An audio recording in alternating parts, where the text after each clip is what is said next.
4 in the morning, and I'm headed home from work. And if you're listening, if you're watching, thank you for your time. I'm going to be experimenting with making YouTube videos, and, well, I appreciate you for being here. So, you may hear with some things that I say is my accent, or the way that I pronounce words. I was born on Long Island, and I've been living in Texas for the last 7 years. And funny thing about having an accent, you don't notice you have an accent until someone points it out. So I'll give you some examples.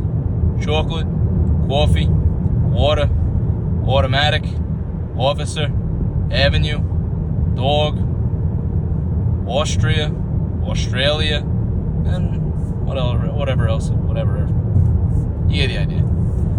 So, my line of work is I do armed security. And I've been doing that for the last 3 years. And when I got my start doing armed security, I worked in the bars, clubs,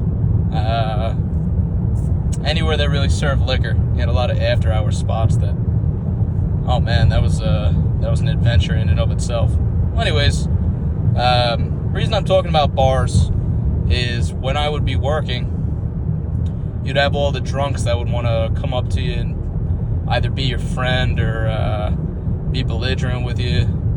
And sometimes you couldn't help but communicate with them. And I remember this one such occasion. You know, my job was to pat people down, search them for weapons, and, look in, women's bags for pepper spray and whatnot. You can't have it in the bar, obviously. So I made this joke once where this girl asked, "Where's my pepper spray?"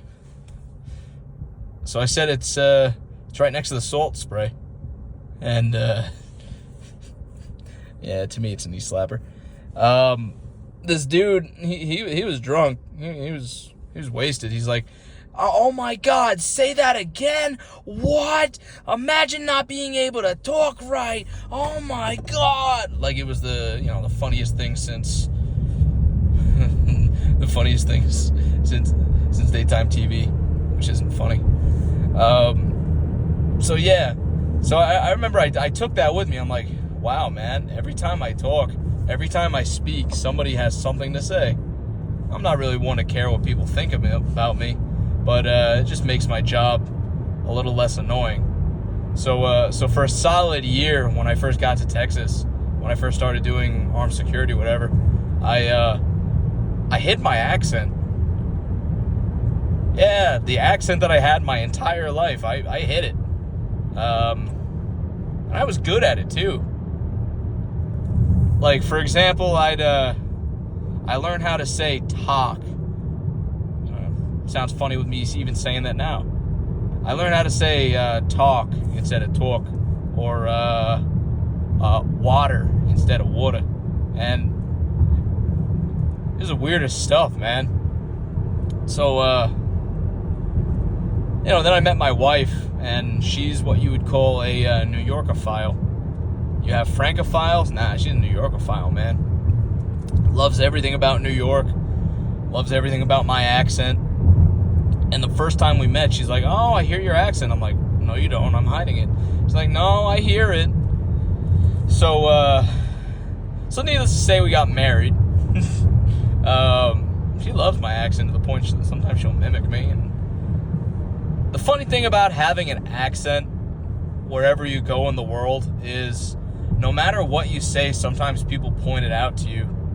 And I don't know if they're trying to mock you per se, but they'll try to mimic your accent with whatever you just said. And, whether it's professional environment or, casual, whatever. I'll go to work and I'll casually say to someone, and mind you, I'm not saying this to quote Tony Soprano or anything. I'll say, "How you doing? How are you?" I don't get these people who, they'll start spouting out whatever mob quote they can think of, and ask me if I'm in the mob. Like, no, I'm asking how you're doing. So yeah, that having a New York accent, at least what I have, I'd consider what I have watered down. But yeah, I remember this one time I went somewhere and I think I asked for a bottle of water, and I had to repeat myself 4 times. Can I get a bottle of water? She's like, what? Can I get a bottle of water? Excuse me? You know, a bottle of water. And I started doing charades with the girl, like, can I get a... And she's like, oh, that! Like, yes, that. Funny things, I guess, when you have an accent. I remember this one time, I was going to a new job site for an old job that I had, and I actually had someone ask me if I was from Europe. I looked at them like, no, I'm not from Europe. My ancestors are, but not me. It's like, oh, we were arguing about it. We thought you were from either Europe or Australia.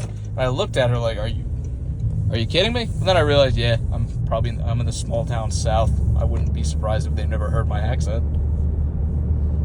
So the moral of the story is, I don't have an accent. Yous all have accents. I'm the only one who talks normal.